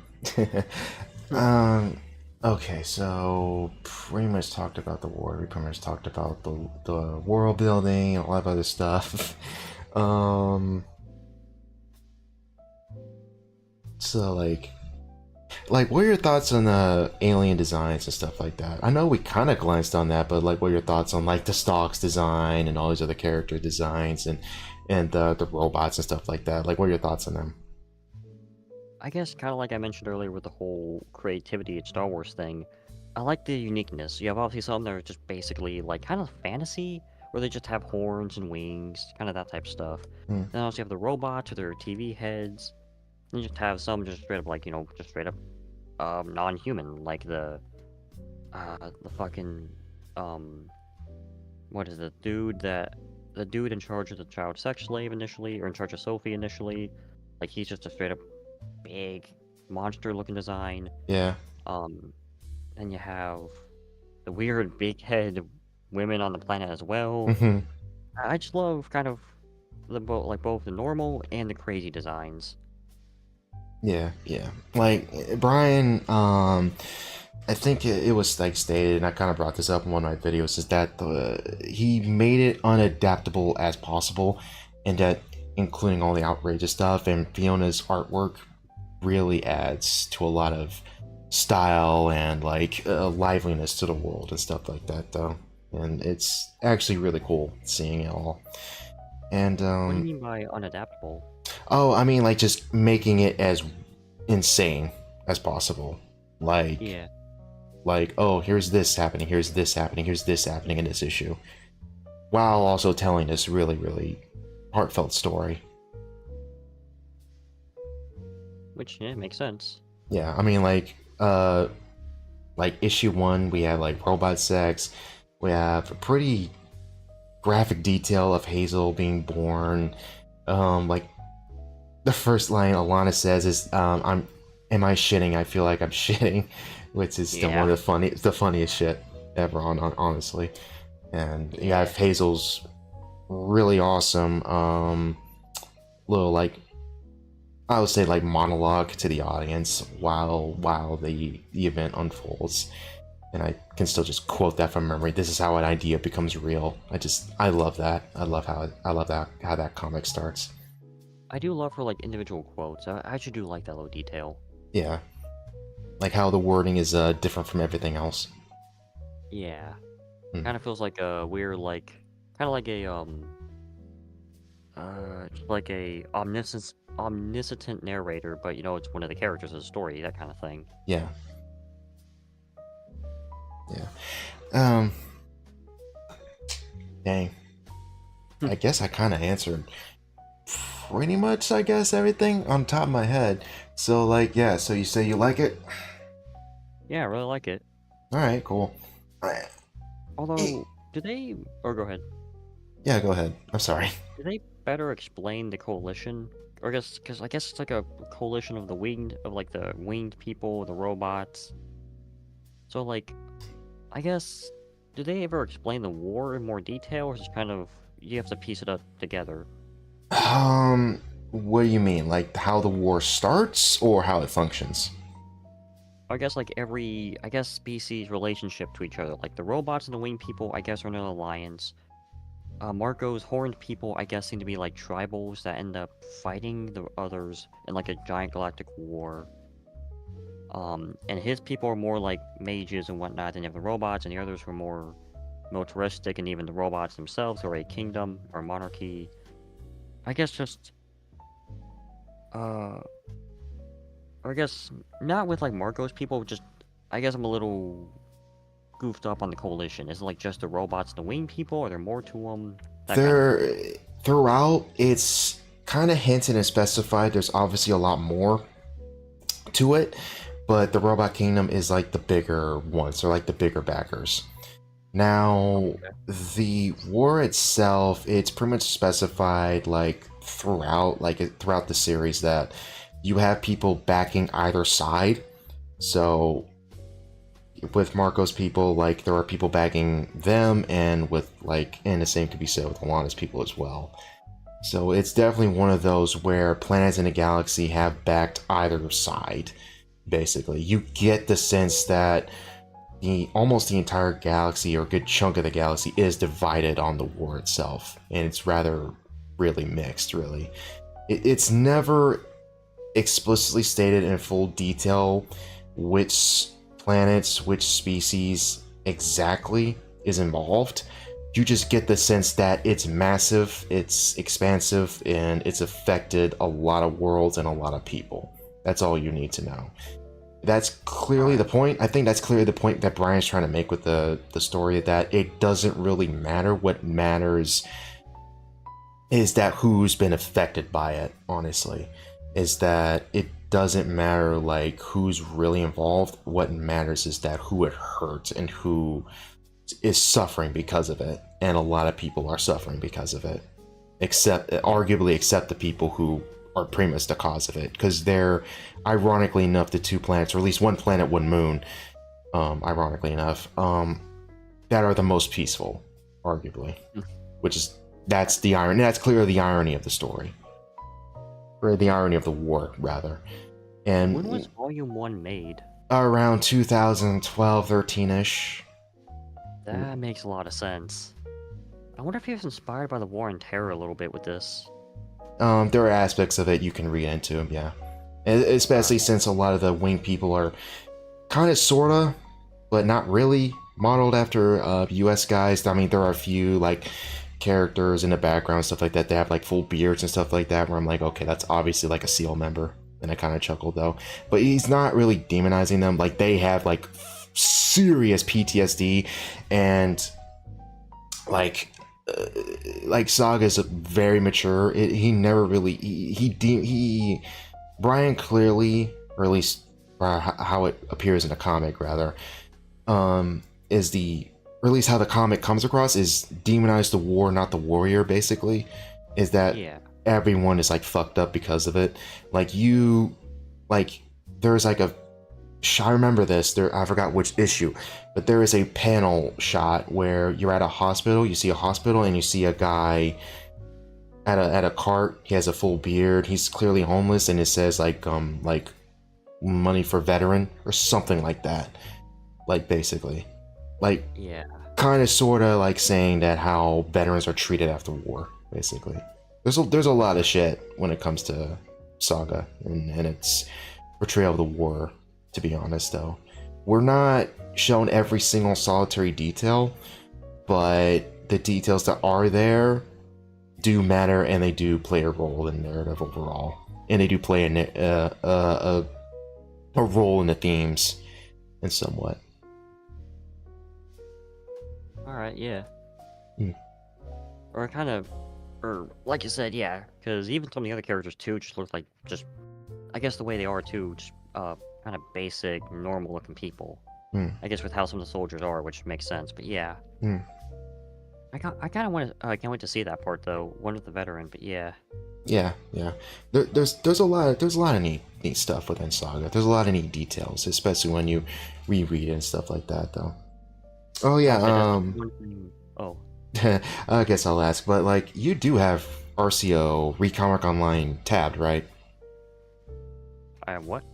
Recomics Online saved. You have that saved, right? I'm just asking. Yeah, I do have that one. Yeah, I do have that one. It's Saga's up on that in case you can't find the volumes. Fair enough. You can read like it updates everything, so the entire series is up on the site. So there you go. Yeah.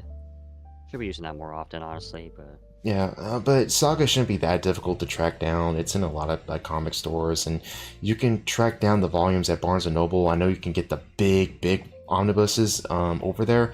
There's 2 or 3, I think, that cover a good chunk of the series. So, Yeah. I guess I might. Yeah, almost everyone's gone. We've gone for like nearly 2 hours. Yeah, I guess so. Yeah, alright. Haven't read in a while, but is it me or does CSM2 feel like it's spinning its wheels? Yeah, Ray, yeah, it does kind of feel like that at times. I guess I might just take all my criticisms for Chainsaw Man Part 2 and just make it a video. I might start working on notes for a video if I can, but I'm a little backed up on my bit stuff. But I actually managed to catch up to a ton of stuff. Yeah. Zim, been thinking of reading the Invincible comic. Read it. It's really good. It's different a bit from the show. There's some differences, but the show does cover a good chunk of it. And it is faithful to an extent, albeit there's Robert Kirkland's current nonsense, albeit it doesn't pop up as much, honestly. It's not The Boys. It's not The Boys from Amazon. It's not that, but it's actually really good. I've been enjoying season 3 pretty well, to be honest. Is it me or the fourth game? Even pulling back from your art style. I already read that. Thank you all. God bless. God bless, Ray Cortex. I'm just reading back chat. I'm just gonna make this a habit, honestly, and see like I missed chats though, because I did miss a handful of chats in the last stream I did, even though I was Your solo. last one, you sounded dead tired, dude. Yeah, I was. Yeah, I was like operating off of what, like I had like one bang, and I had some water. I had some stuff with me. I had a sandwich with me. It was like right after work. I was like, "Fuck it, let's just do it." So yeah. And I had the added benefit of no one else being in a call with me, so I could just get to my points. But saw wrong turn, young AIDS, bow the arrow guy shot haunts me to this day. No, there aren't any horror movies that take place in my home state. Lol. Something wrong with you. Now I read that one. Keep in mind the engine for most all Telltale's games was the Telltale tool, which was released in 2005. Which yeah, I didn't read that one. Yeah, that is a good point. Yeah. Ray, yeah, like they were very limited in their tech, and you can see that a lot of stuff from early generation at that, what was it, PlayStation 3, Xbox 360, that era. There are some leftover tools from the gen before, and you can see that with a lot of the launch titles at that point. I like Resistance a lot, but Resistance has a lot of old school like design models and stuff like that, and you can see that in that game. I would even say, what is it? I'd even say Payday 2 especially. Yeah. The newer missions are a bit better, but the old ones you can definitely tell because the engine they're using is like an old racing game engine, weirdly enough. Yeah. You can tell it, yeah. Click and Bone Games after engine test. Telltale Texas Hold'em. Yeah, that's pretty much it. Dang. Well, I don't know when the next one's gonna be. I had fun with this one. It was a good duo and Yeah. first time in a long while. I at least say it was kind of nice, I guess, finally getting my butt off and reading this book. And I will actually, could I have just say one more thing? And I know it's already said it in the Discord, but I do really like, and like I said, I know because you basically did say the dude who made this is basically a liberal. I do really like that. He still kind of drew attention to the fact that, or I guess maybe to me reading too much into it, but I do like that with the story, or at least with the Sextella planet. I do like how he basically said, yeah, red light districts are a front for human trafficking. Like, I'm like kind of surprised that a more left-wing dude kind of said that. Yeah, Saga's very mature. Yeah, and Yeah. like Brian is kind of weird. He's kind of because I did say in one of my videos, I think it was like the second one I made, where Saga technically is woke, but it's like I would say surface level to an extent. Like up till you get to Abortion Town, like the comic is very mature, and when it comes to like politics or stuff like that, like it's has pretty like heavy like themes and subject, and it doesn't feel like it's really preaching to the reader. And like you said with Sextillion, like Sophie being there, like like that's a like gut punch. It's like, oh, like the guy's like talking to the will is like, oh, you want someone to be subservient to you, to listen to you. It's like, here we are, and you have this little girl like looking up at him, and he's just like, look away now. He just smacks that dude's like head in, and it was like in that one page right there is like, holy shit, you're my I love this guy. I love this guy. Yeah, because I especially love just like, he's like, then close your eyes. It's like, so what? You're a freelancer. You murder children. She's a goddamn child. And just fucking crushes it like a grape. Yeah. I will say the gore is awesome. That's one thing I do love about this. Oh yeah, that's another thing that kind of slipped my mind was how violent this comic is. It's like, oh yeah, what are your thoughts on the violence in this comic? Because it is bad shit. Oh shit. Fuck, that's another thing that kind of slipped my mind. It's also very explicit too. Yeah, I noticed. You know that, yeah. Yeah, but like, not just Sextillion, but like, just in general. You do see some cum, and Alana does squirt in Marco's face at one point. Jesus Christ! Alright, I can't wait to see It's that. it's not like rivers of it, but it does happen sometimes. So I'm just preparing you ahead of time. Yeah, I am prepared for you to.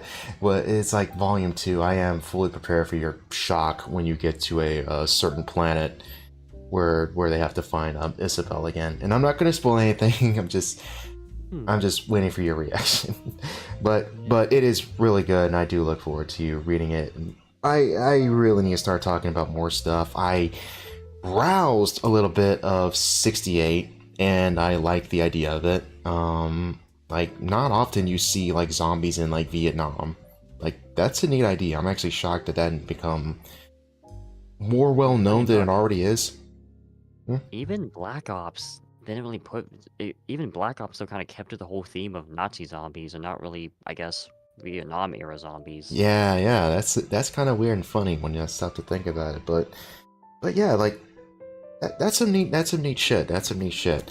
Oh yeah, this was kind of on my mind a while ago, and I guess I might say my piece on this and then we can close out. But what is that comic's name? Was it Sheriff of Baghdad? Something like that.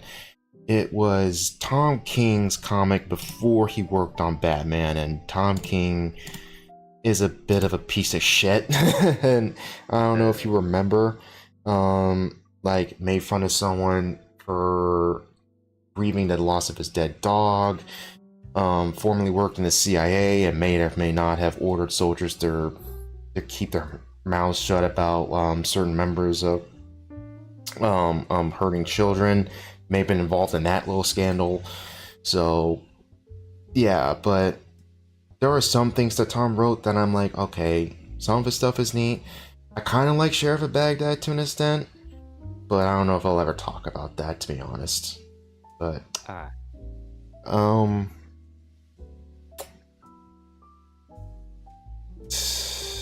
there's another. Damn. Ah, shit! I have the comic with me. What is it called? Velvet? Is that what it's called? Yeah, I think it's Velvet. I might talk about that. The 007 one, that's really good. There's a lot of good shit out there that I might do videos on. But again, to circle back, the whole point of me talking about that is just it's nice to see you actually reading stuff that I talk about, though. Yeah. Alright. Now, admit, you have good taste, because that... I still need to watch the second season of Arcane, but yeah. Ish. Watch at your own risk. But thanks to you. I appreciate that. And I still need to talk about Huck. That's on my table, and hopefully I get to that at some point. If you do, I would love to, like, kind of similar to Marshall, be a part of that for a little bit. Oh, shit, okay. I'll be sure to message or, like, you. Or I guess if you're up for it. Oh, if you want to, I'm up for it. I'll tell you as soon as possible. I'll just have to reformat it because I haven't done notes for it yet. Originally, it was gonna be scripted, but if you want to be a part of it, we'll just compare notes, just shoot the shit, basically. Yeah. We'll just have to reread the comic for a minute, but yeah, I guess I'll message you ASAP the moment I get started on it. I guess that's awesome. I didn't expect you to want to be a part of it. Or just, I don't know, that. I just kind of fell in love with that comic. I really like that. It's a heartwarming story. It's very heartwarming. That first issue is like, holy shit. Like, yeah, like Mark Millar, when he's not being an edgelord, can write some of the best stuff on the planet, honestly.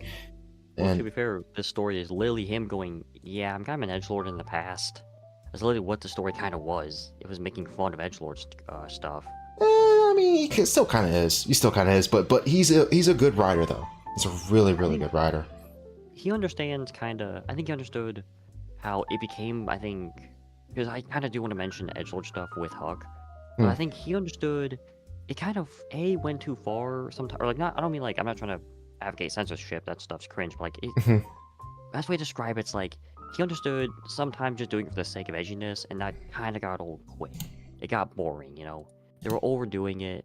Plus, you know, yeah, like I think he understood it kind of, I guess, got too popular and just too bloated. They kind of just made this to go, hey, remember people, superhero comics are meant to be good people doing good things. It's not all meant to be subversive, you know, subversive, that kind of crap. Yeah. But yeah.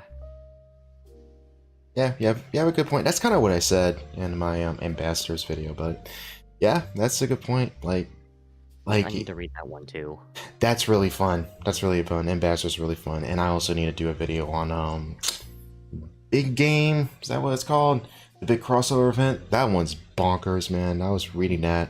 That was nuts. Yeah. But yeah, Huck's beginning is insane, and that's some good example of wish fulfillment done right.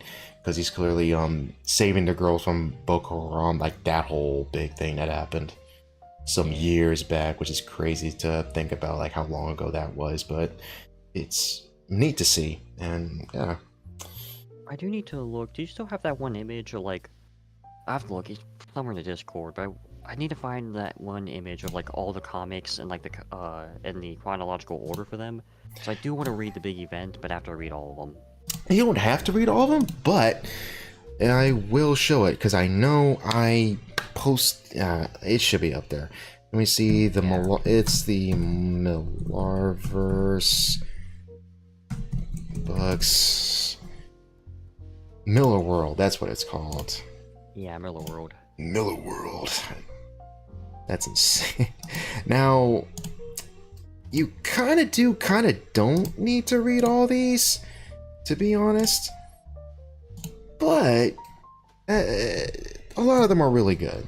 Like, I know the Vampire one, I know Kick-Ass, I know Magic Order, and I know Huck and Empress. and Ambassadors and Nemesis are all tied. Now, as for MPH, American Jesus, and Super Crooks and Jupiter's Legacy, I don't know about. Yeah, like, those are the ones I'm iffy on. Kingsman, yeah, you do need to read. Wanted, yeah, that's another one. But there's some on there that I'm iffy on, honestly, that you don't need to read. But entirely up to you. But I I can't. need to read Kingsman and Kick-Ass and Kingsman. Oh, those are iconic. I need to read. Yeah, those are really good. But like, What's Wanted about, or like a TLDR or that?